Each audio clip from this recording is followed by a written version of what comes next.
El mediodía caía dorado sobre la fachada del Hotel Imperial como un telón de lujo. Las lámparas del lobby derramaban destellos en la acera pulida y una fila de autos negros esperaba con precisión de coreografía. En el primero, un sedán impecable, el chofer cerró la puerta trasera con un gesto medido y dio un paso atrás. ¿Cuántas veces tengo que repetirlo?, bramó Valentín Rivas al bajar del coche con el traje azul océano moldeado a su rabia. No llego tarde. A mí me esperan. Su voz, nítida como vidrio roto, hizo girar cabezas. 2 botones del hotel se detuvieron a mitad de camino con las maletas. Una pareja de turistas fingió mirar un mapa. Una niña apretó la mano de su madre. El viento revolvió apenas las banderas en la entrada, como si intentara borrar el momento. El chofer, un hombre de barba recortada y mirada tranquila, aguantó la andanada con la postura de quien ha aprendido a no devolverse con la primera provocación. Se llamaba Diego Navarro. Llevaba guantes negros y una gorra clásica, la visera con un brillo discreto. En su mano izquierda, una libreta de tapa dura y un lápiz. «Señor Rivas», dijo con serenidad. «El tráfico en la costanera se cerró por un choque. Avisé con 10 minutos de antelación a su asistente. No me interesa tu antela ahí». Valentín escupió la palabra como si le hubiera sabido amarga. «Eres chofer, no estratega. Tu trabajo es llegar antes del tráfico». «¿Es tan difícil?». Acercó el rostro, lo bastante como para que Diego pudiera oler la colonia cara mezclada con café reciente. Un dedo acusador quedó suspendido entre ambos, señalando como una flecha. Diego no respondió. En cambio, bajó la mirada a la libreta y escribió con trazo limpio: «Respeto». Cerró el cuaderno sin apuro. Luego volvió a alzar los ojos, oscuros y firmes. «Le abrirán el paso a usted, señor», dijo. Y con un gesto cortés señaló la puerta giratoria. Valentín soltó una risa seca.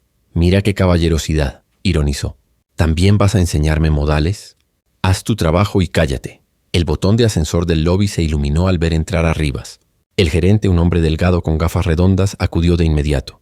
«Señor Rivas, su sala está lista». «¿Desea café?». «Deseo puntualidad», respondió él lanzando una última mirada de desprecio hacia Diego. «Y que cambien a ese chofer». Hoy mismo el gerente tragó saliva y asintió sin prometer nada. Diego, por su parte, quedó en la acera como una estatua paciente. Guardó la libreta en el bolsillo interior de la chaqueta, se sacó la gorra y alisó el cabello con un movimiento casi ritual. Inspiró, exhaló. En la respiración había disciplina, pero también una costumbre más antigua, la de no romperse por dentro cuando alguien intenta romperte por fuera. Una sombra se acercó desde la puerta. Martín, el guardia principal del hotel, un hombre de manos grandes y sonrisa franca. Lo conocían todos por su amabilidad y por la discreción de quien oye demasiadas cosas y repite ninguna.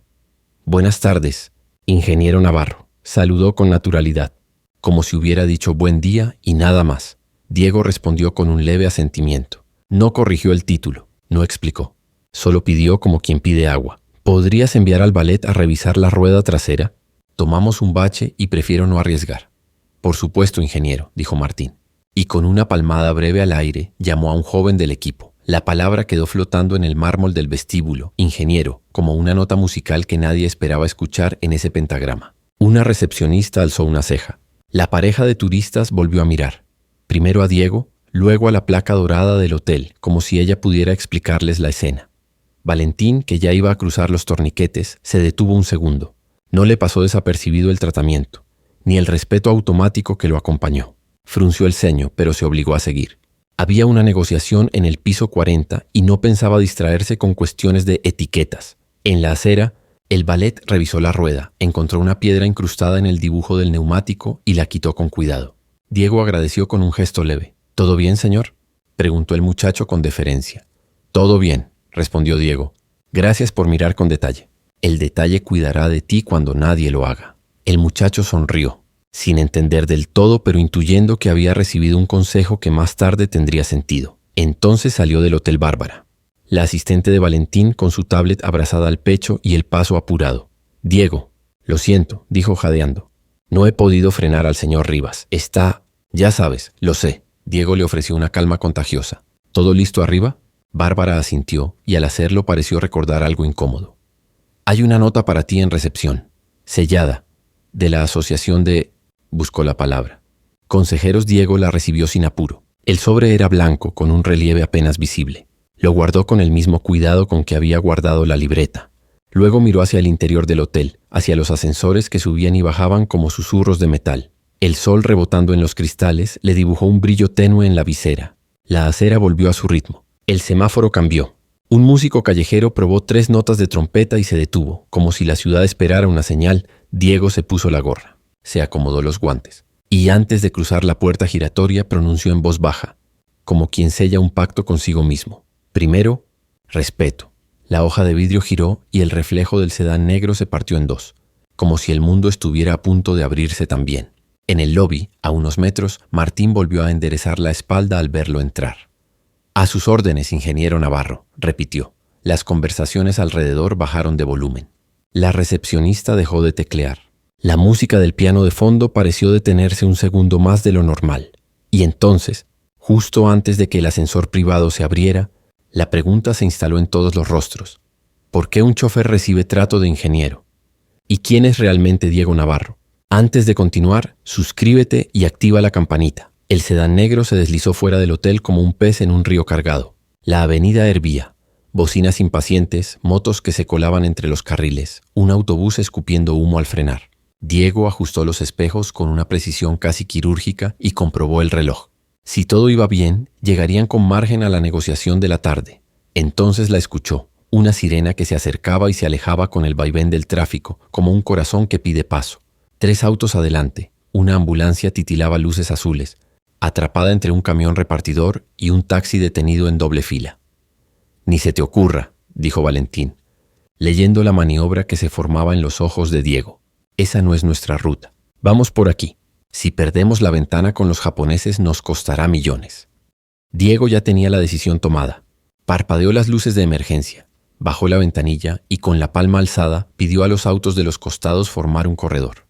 Tocó la bocina, no agresiva sino rítmica como señal de coordinación.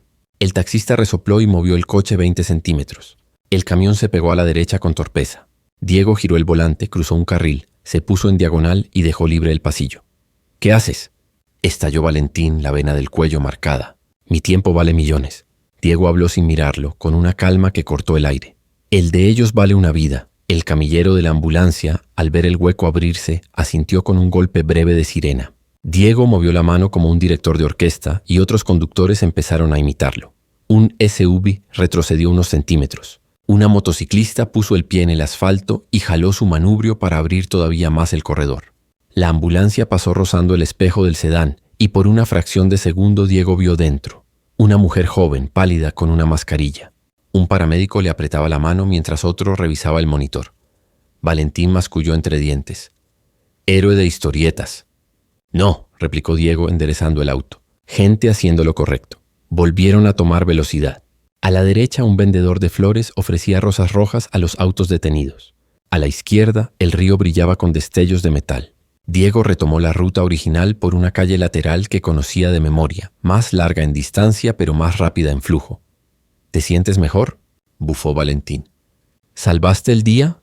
Si llegamos 5 minutos tarde y alguien llega 5 minutos antes a un quirófano, fue un buen intercambio», dijo Diego, y en el espejo retrovisor se dibujó una sonrisa mínima, la de quien no necesita aplausos. El teléfono de Diego vibró en el compartimento entre los asientos. Una notificación discreta sin sonido. Él la leyó de reojo, con la misma neutralidad con la que mira un semáforo. Sofía Ávila. «El consejo te espera para votar la adquisición». «Están todos», Diego bloqueó la pantalla. No respondió. La vibración se detuvo, como si la frase hubiera quedado exhalando en el cuero del asiento. Valentín lo notó. «¿Qué consejo?», preguntó con sarcasmo. «¿El de tránsito? ¿La asociación de choferes impuntuales?». Diego mantuvo la vista en la carretera. Redujo la velocidad antes del túnel y luego la recuperó al salir, como si el auto obedeciera a su respiración. «Un recordatorio», dijo, neutro. «Ajá». Valentín clavó los ojos en su perfil. «¿Y qué van a votar? ¿Un aumento de propinas?». Diego no mordió el anzuelo. Apretó el volante con suavidad y tomó otra desviación, esta vez para esquivar una manifestación que empezaba a bloquear la avenida principal. Con 3 giros calculados los dejó a espaldas del embotellamiento y los puso de nuevo en la arteria que lleva al distrito financiero. Los minutos perdidos por la ambulancia se habían recuperado casi por completo. «Señor Rivas», dijo al fin, «llegaremos a tiempo. Respire». Valentín infló el pecho como si se lo ordenaran. La rabia empezó a plegarse en su traje caro, pero no se fue del todo. Observó a Diego manejar con la calma de un cirujano que no duda. Algo en ese dominio lo irritaba y a la vez le producía un respeto involuntario que odiaba reconocer. El sedán tomó la rampa de acceso al estacionamiento subterráneo del rascacielos. Luces frías, franjas amarillas, un guardia que levantó la barrera apenas vio el coche. Los sensores del vehículo emitieron un bip suave al entrar. El teléfono de Diego volvió a vibrar, una sola vez, como un golpe de martillo sellando una puerta. Sala lista. Todos presentes. Te esperan. Diego estacionó en el lugar reservado y apagó el motor. El silencio quedó en suspenso, grueso como la tela de un telón antes de levantarse. Valentín abrió la boca para lanzar una nueva orden, pero se detuvo. El eco de una palabra le picaba la curiosidad y el orgullo. Consejo. Miró de reojo a ese chofer que había desatado el tráfico con un gesto y que ahora, inexplicablemente, recibía mensajes urgentes para votar una adquisición. La puerta del ascensor privado se iluminó al fondo del pasillo. Y la pregunta, punzante, se instaló en la mente de cualquiera que mirara a Diego en ese instante. ¿Qué consejo espera a un chofer? ¿Y qué se vota exactamente cuando su tiempo, a diferencia del de Rivas, también vale millones? El estacionamiento subterráneo olía a caucho nuevo y a aire frío. Al salir del sedán, el eco de los pasos de Diego y Valentín rebotó entre columnas numeradas. Un guardia uniformado levantó la barrera interior apenas vio la matrícula y saludó con precisión militar. Bienvenidos, dijo. El E1 privado ya está disponible. Valentín arqueó las cejas. Privado era una palabra que le pertenecía por instinto. Siguió a Diego por el pasillo alfombrado que desembocaba en un vestíbulo de mármol negro, acero y un jardín vertical que trepaba 15 metros hacia la luz. Detrás del mostrador, la recepcionista dejó el teclado en suspensión apenas los vio. Buenas tardes, señor Rivas, sonrió profesional. Ingeniero Navarro. El gerente desea acompañarlo. El gerente del edificio, un hombre impecable de nombre Ledesma, apareció desde una puerta lateral con la deferencia que se reserva a pocos. Ingeniero. El ascensor privado está sincronizado con su agenda, dijo, ofreciendo una tarjeta negra sin logotipo. Va directo a la planta 42. Si lo prefiere, puedo bloquearlo durante 5 minutos para evitar paradas. Diego tomó la tarjeta con un gesto breve. Valentín, que esperaba oír semejante atención dedicada a él, se quedó mirando al gerente como si éste acabara de cometer una blasfemia. ¿Disculpe? Su voz sonó peligrosa. ¿A quién le habla así? A él, señor, balbuceó Ledesma todavía correcto. Al ingeniero Navarro. La mandíbula de Valentín apretó un tic nervioso. Tráiganme a ese gerente insolente de administración, ordenó a su asistente, sin apartar la mirada del hombre que tenía enfrente. Quiero hablar con quien decidió este circo. Con gusto, señor, respondió Ledesma inclinado. Mientras tanto, el E1 está listo. Diego no intervino. Se quitó los guantes con calma de relojero, los dobló y los guardó en el bolsillo interior. La gorra se quedó un segundo más en su mano, como si hiciera inventario de algo invisible, y luego la apoyó en el mostrador. Suba usted, señor Rivas, indicó Cortés. Su equipo lo espera. Yo iré enseguida. Valentín entró al ascensor con el ceño fruncido, escoltado por Bárbara y 2 directivos. En el espejo de acero cepillado su propio desconcierto lo miró de vuelta. La puerta se cerró. Arriba la sala de juntas brillaba con una sobriedad teatral. Mesa oval de madera oscura. Una pared de vidrio con vista a la ciudad. Pantallas en reposo que mostraban una diapositiva. Integración operativa. Sesión extraordinaria. Había rostros conocidos. El director financiero, la abogada general, 2 representantes del grupo japonés y Sofía Ávila. Traje gris, carpeta azul, mirada atenta. ¿Falta alguien?, preguntó Valentín dejando su portafolio sobre la mesa con un golpe que exigía obediencia. Sí, señor, respondió Sofía sin levantar la vista. Estamos esperando al ingeniero Navarro. Un murmullo apenas contenido corrió como electricidad por la mesa. Valentín tragó aire con fastidio. ¿Un ingeniero?, ironizó. ¿Quién lo convocó? Nadie contestó. En ese preciso segundo, el lector biométrico junto a la puerta hizo un pitido suave. El vidrio se deslizó. Entró Diego sin gorra, sin guantes. La misma camisa blanca, ahora abierta en el cuello solo lo justo. Un reloj clásico asomando bajo el puño. La postura de quien no ocupa un lugar, sino que le da sentido. El silencio cambió de temperatura.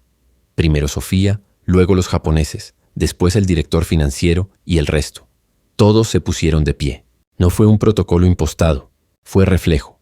Valentín, entre sorprendido e irritado, buscó con la mirada una explicación que no llegó. Diego caminó hasta la cabecera vacía de la mesa, dejó la tarjeta negra junto a una carpeta sin marcas y saludó con una inclinación mínima.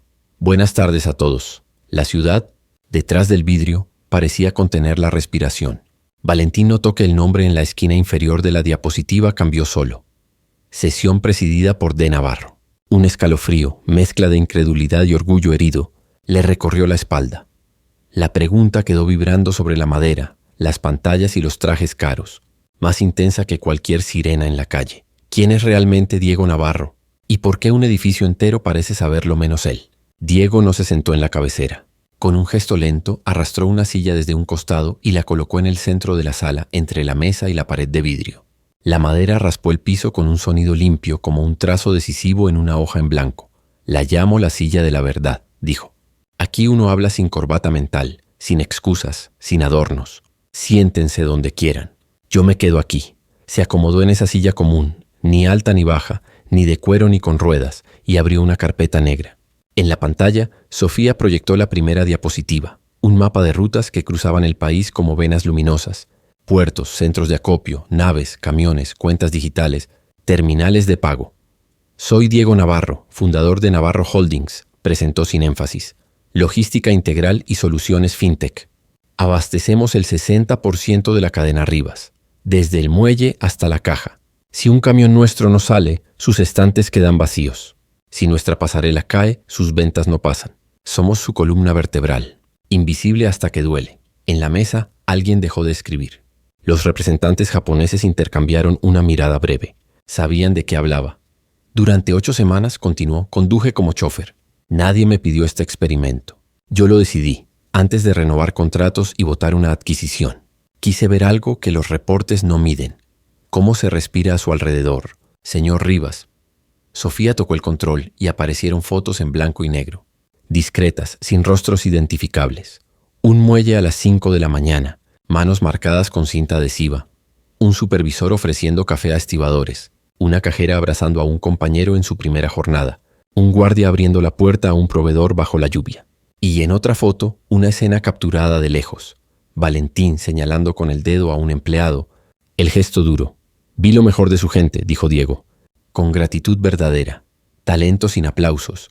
Disciplina sin cámaras, lealtad aún sin reconocimiento. También vi lo peor. Miedo a reportar errores, jefaturas que confunden orden con humillación y una cultura que tolera el grito como si fuera un atajo. Eso no se arregla con planillas. Se arregla con liderazgo. El director financiero carraspeó incómodo. Los números son buenos, se defendió.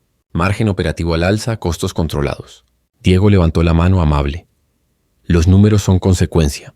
Cuando una cultura enferma, los números tarde o temprano hacen metástasis. Pasó a la siguiente diapositiva. SLA cumplidos 98,6%. Tiempos de reposición 14%, fraude transaccional 0,03%. Todo en verde. Y al lado 3 métricas en ámbar. Rotación de personal en tiendas +122%, incidencias de clima laboral +131%, NPS interno 41%. Operativamente están bien. Humanamente están sangrando, resumió. Y una empresa que sangra por dentro termina desangrando sus finanzas.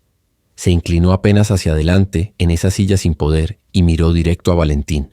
Conduje para verle de cerca, no para juzgar su puntualidad, sino su trato. Hoy mismo, frente al hotel, eligió humillar. Antes, en el almacén central, eligió amenazar en lugar de enseñar. Usted es brillante para cerrar números. Quiero ver si es igual de brillante para abrir personas. La sala se tensó. Bárbara bajó la mirada a su tablet. Los japoneses permanecieron imperturbables, atentos. Voy a hablar claro, dijo Diego y la voz le salió firme sin elevarse. Tengo 2 decisiones sobre la mesa. La primera, renovar todos los contratos, adquirir su grupo y poner nuestros sistemas, rutas y capital al servicio de un plan de crecimiento que blinde empleos y expanda sus tiendas. La segunda, no renovar y dejar que el mercado le cobre su forma de liderar. Sin nuestra red, su cadena aguanta un trimestre de estantes tensos y cajas que fallan. Después su marca empieza a caer. Y con ella, miles de familias. Valentín apretó los puños, pero no habló. Por primera vez pareció medir el peso de la palabra familias.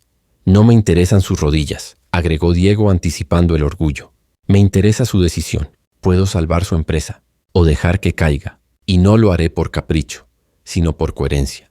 Todo depende de cómo trata a la gente. A la cajera que le sonríe sin que usted la vea, al guardia que detiene un problema antes de que nazca, al proveedor que llega tarde porque el bus se rompió, al chofer que abre paso a una ambulancia. Así se mide a un jefe. El silencio no era vacío. Estaba lleno de respiraciones contenidas. Sofía dejó el control sobre la mesa. Ledesma, el gerente del edificio, observaba desde la puerta entreabierta como quien presencia un veredicto. Diego cerró la carpeta. En 1 hora votaré en el consejo.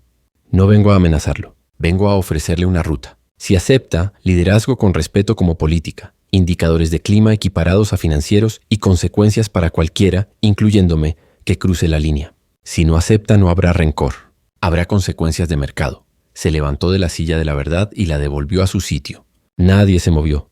Tiene hasta el final del día, concluyó. No para preparar un discurso, sino para prepararse a usted.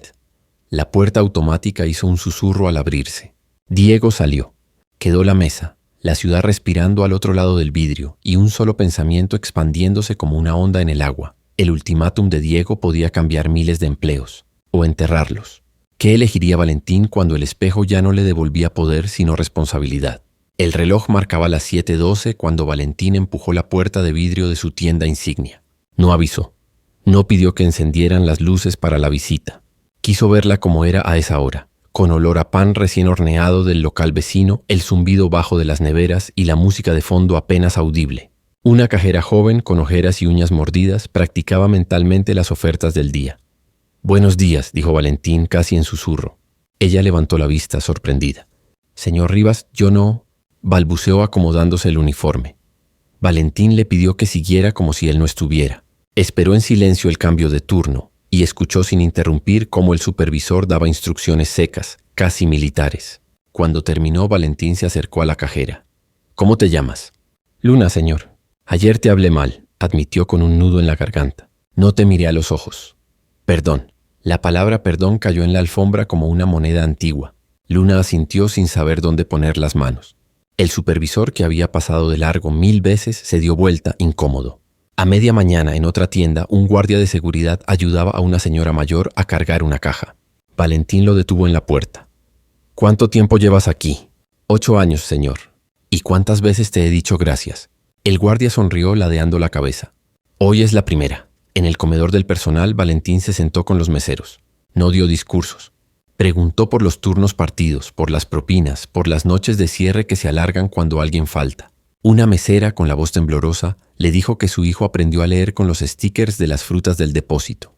Otra confesó que había pensado en renunciar. Valentín sintió la punzada exacta que antecede a la vergüenza, la de quien descubre que su propio mapa estaba mal dibujado. Al mediodía, cruzó el almacén central.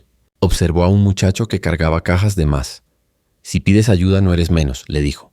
El chico lo miró con sorpresa. No sabía que el dueño del edificio conocía esa frase. A media tarde volvió al edificio corporativo. No subió a su oficina. Caminó por el piso de atención al cliente. Cascos puestos, luces rojas y verdes, voces que pedían paciencia por el auricular. Una operadora, al verlo, se tensó como si la hubieran descubierto copiando en un examen. Valentín se inclinó para leer sus notas.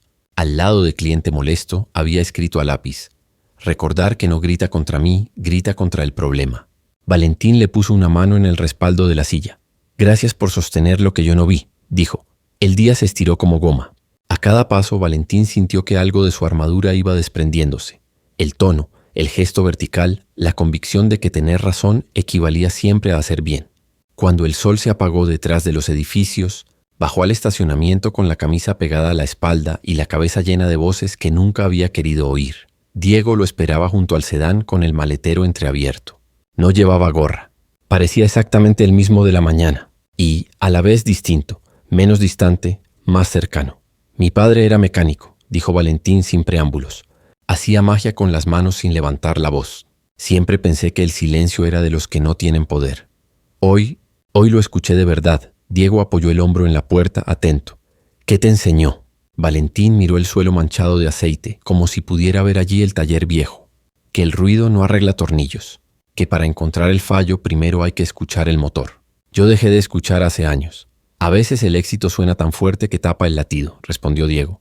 Y el latido es la gente. Un coche pasó a lo lejos, el eco perdido entre columnas. Diego abrió el maletero y sacó una carpeta plana. De ella extrajo 2 sobres gruesos, sin logotipos, cada uno con una palabra en tinta negra. Cierre. Renacer. Los sostuvo un segundo en el aire y luego se los tendió a Valentín. «Mañana abres uno frente al consejo», dijo. «No antes. ¿Qué hay dentro? 2 futuros coherentes. En cierre, un plan de salida ordenada. Ventas, liquidaciones, protección mínima de nómina, un comunicado que suena impecable y deja huecos.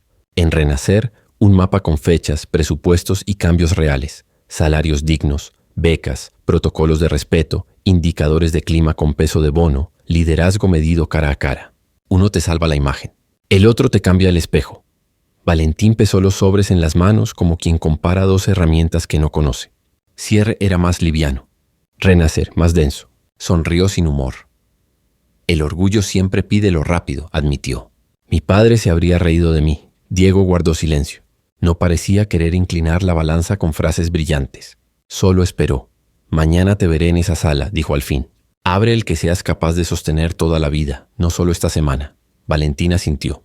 Subió al coche y antes de cerrar la puerta miró los sobres otra vez. En la tapa del tablero, apenas visibles, quedaban aún 2 marcas del día. Polvo y huellas. Puso cierre en la guantera. Dejó renacer sobre las piernas, pesado como un compromiso. La rampa del estacionamiento lo tragó hacia la noche. En el espejo retrovisor vio su rostro cansado, el mismo de siempre con una diferencia mínima y enorme. Escuchaba. Y mientras los ascensores del edificio seguían su danza silenciosa, la pregunta que lo acompañó hasta el amanecer no fue ¿qué me conviene?, sino ¿quién quiero ser cuando no haya nadie mirando? Al abrir un sobre frente al consejo, ¿elegirá el orgullo o la transformación? La sala de juntas olía a madera encerada y a tensión. El vidrio devolvía una ciudad nítida, sin nubes. Valentín entró con los 2 sobres en la mano. No habló. Dejó cierre sobre la mesa, a un lado, como quien aparta un bisturí que no quiere usar. Tomó aire, miró a Luna en su memoria, al guardia, a la operadora, a los meseros. Entonces rompió el sello de renacer. Voy a leer esto en voz alta, dijo, con la voz firme, y por primera vez sin dureza. Sofía encendió la pantalla. Apareció el plan renacer, letras sobrias, fechas, responsables, presupuestos. Salarios dignos, leyó Valentín. Piso salarial actualizado por encima del índice de costo de vida, revisión semestral automática y eliminación de horas extra no pagadas. Becas para hijos de empleados, 100 becas en el primer año, priorizando familias monoparentales y trayectorias de excelencia, tutorías internas y acceso a cursos técnicos.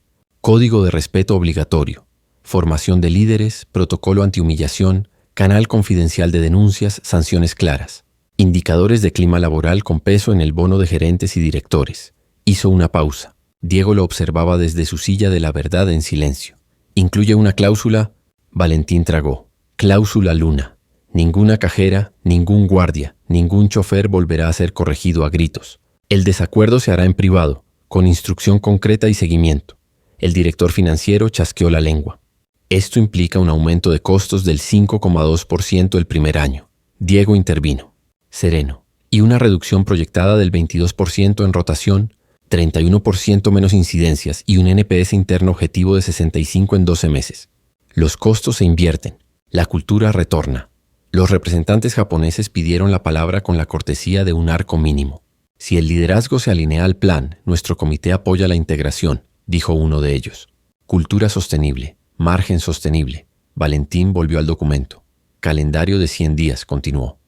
Auditoría salarial, publicación del código, formación a mandos medios, creación de la Oficina de Cultura y Respeto. Y una cosa más, talleres en tiendas para escuchar a la gente antes de rediseñar procesos. En el borde de la mesa, el sobre de cierre parecía encogerse. Diego se levantó. Con esto sobre la mesa. Procedo. Navarro Holdings confirma la adquisición por mayoría del Consejo. Integraremos pagos, rutas y centros de acopio. Invertiremos en frío y última milla. Migraremos el ecosistema de cajas a nuestra pasarela 2.0. El control será compartido en un modelo de gobierno claro. Se volvió hacia Sofía. Nombramos a Sofía Ávila como directora operativa COO para supervisar la ejecución del plan Renacer. Reportará al Consejo cada 30 días con métricas de clima, operaciones y avance de becas. Sofía asintió sin triunfalismo, tomando apuntes como si le hubieran entregado un mapa y una brújula. Diego miró entonces a Valentín. Y a usted lo mantengo como CEO, dijo. Bajo periodo de prueba de 6 meses. Indicadores. Reducción de rotación en tiendas, NPS interno, incidentes de respeto por debajo de 0,5% y avance del 80% en el cronograma de 100 días. Habrá revisiones mensuales y retroalimentación 360. Si incumple, no se cierra la empresa. Se cierra su etapa. Un murmullo recorrió la mesa. Valentín sostuvo la mirada. No había desafío, había aceptación. Firmo, dijo. Y cumplo, Sofía pasó los documentos. Se escucharon los clics de las plumas. Los sellos dejaron pequeñas sombras azules en las hojas. El director financiero, más pálido, hizo números rápidos en su tablet y por primera vez en mucho tiempo sonrió con la mitad de la boca. Podía cuadrar. Diego guardó su copia en la carpeta. La tensión se desanudó un poco, como si alguien hubiera abierto una ventana invisible. Entonces cerró el portafolio y antes de salir se detuvo junto a Valentín. «Llévame tú», dijo tendiéndole las llaves del sedán. «Quiero que conduzcas por una última ruta». La frase golpeó suave y hondo. En la mesa algunos se miraron sin entender el símbolo. Valentín tomó las llaves. Sintió el peso frío del metal y algo más. La responsabilidad de volver a manejar literalmente su camino. Bajaron juntos. El ascensor privado susurró hasta el estacionamiento. Valentín se sentó al volante. Ajustó el asiento, el espejo, respiró. Diego ocupó el lugar del pasajero y no dio instrucciones. Señaló con un gesto abierto, como quien le entrega a otro el mapa de su propia historia. El motor encendió con un ronroneo limpio. Salieron a la rampa. La luz de la tarde se estiró sobre el capó como una promesa. Valentín tomó la avenida, luego un desvío que no figuraba en ninguna agenda. ¿A dónde lo lleva? ¿Y por qué ese destino puede reescribir no solo una empresa, sino la vida de un hombre? Valentín tomó la avenida principal y sin pedir coordenadas se dejó guiar por una memoria que olía a aceite y pan tostado. Las fachadas fueron perdiendo vidrio y ganando reboque. Los letreros luminosos cedieron a persianas pintadas a mano.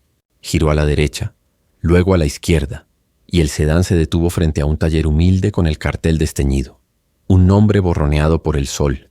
Una llave inglesa dibujada a pulso, flores de papel marchitas en la ventana. Apagó el motor. El silencio que quedó no era vacío. Tenía el latido de los días en que su padre cerraba la puerta de lata y se sacaba las manos negras con una toalla roja. «Aquí», dijo sin mirar a Diego. «Aquí aprendí que la fuerza sin medida rompe y que la paciencia arma». Bajaron. La acera tenía grietas que iban y venían como cicatrices antiguas. Desde el interior del taller, un gato escapó entre bidones. Sobre el banco de trabajo quedaban huellas de tornillos, un frasco con tuercas, una lámpara de cuello largo que alguna vez iluminó milagros. Valentín sacó del asiento trasero un ramo sencillo, margaritas y 2 girasoles, flores que miran.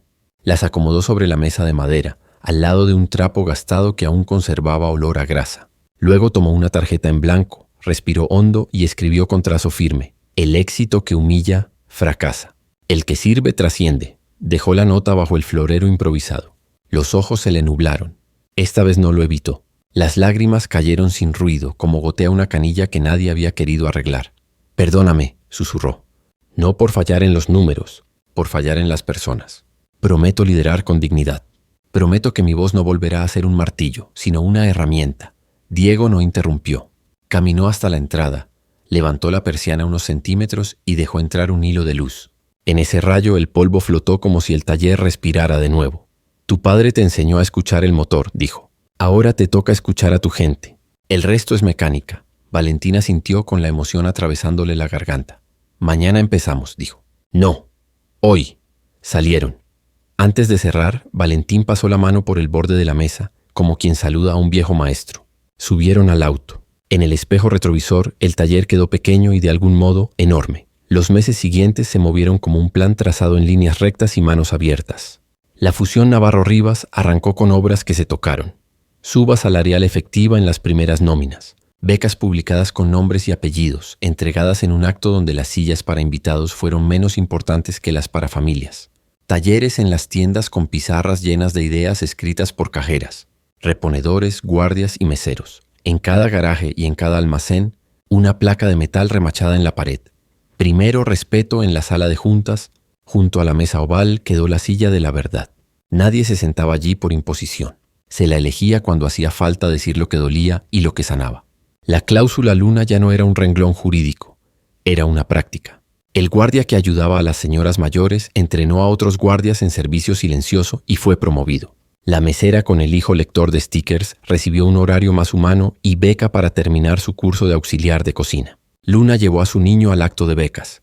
En la foto el niño sostiene un cuaderno nuevo con los ojos muy abiertos. Los camiones de última milla salieron con mejor mantenimiento y rutas más seguras. En la cabina pegado al tablero un recordatorio: «Conduce para la vida». Cada vez que una ambulancia pedía paso, los choferes de la flota abrían el corredor sin mirar el reloj. Valentín cambió gestos antes que discursos. Empezó a llegar temprano a los recorridos y a quedarse tarde en los cierres. Dejó de levantar el tono para levantar preguntas. En la revisión del primer trimestre, el NPS interno subió como una temperatura que por fin busca fiebre de vida. La rotación dejó de sangrar. En la última diapositiva de Sofía, al lado de los márgenes, apareció una foto del taller con las flores y la nota. Nadie preguntó por qué estaba allí. Todos sabían. Una mañana, antes de una visita a centros de acopio, Diego pasó a buscar a Valentín. Esta vez, el ex-chofer se sentó en el asiento trasero. Valentín miró por el espejo y sonrió. ¿Vamos? Vamos, respondió Diego. Hay mucho por servir. El sedán se deslizó a la calle. El sol todavía bajo tocó la placa de primero, respeto, en la pared del garaje y la hizo brillar. Y aunque la ciudad siguió con su ruido habitual, algo había cambiado de forma profunda. El éxito dejó de medirse solo en cifras y empezó a medirse en rostros. En el taller humilde de un padre mecánico, una nota seguía diciendo lo que el tiempo no pudo borrar.